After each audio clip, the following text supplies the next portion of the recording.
stel Cindy Kalsbeek en Corrie Hofman van Domico Dopper. Zij komen uit in de juniorbasis Accessory. Dames, veel succes!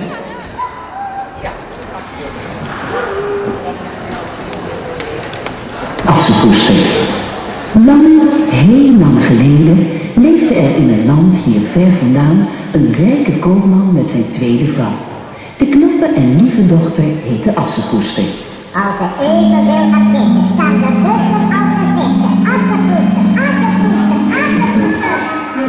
Alle dagen doet ze rennen, jachten, jagen, poetsen, zoenen, lotten, raden,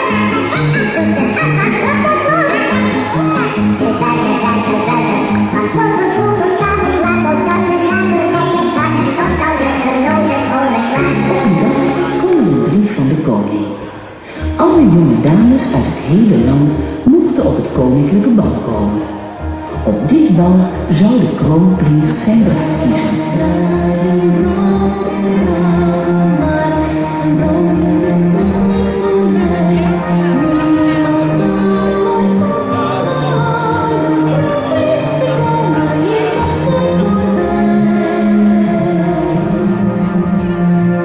Zal ik het doen of zal ik het laten? Die boek. Het hangt er vanaf op je eeuwige lucht. Die boek. Let maar eens op van mij in de gaten. Die boek.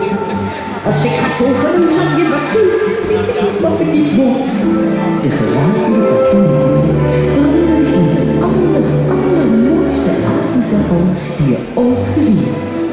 Haar versleten schoenen werden prachtige glazen maatjes.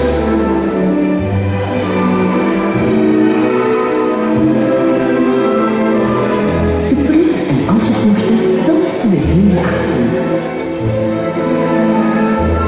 Toen ze de klok kort voor 12 hoorden slaan, zong ze. Haastig maakte ze een buiging voor de prins en rende het paleis uit. De prins wenst dat alle jonge dames dit glazen water passen.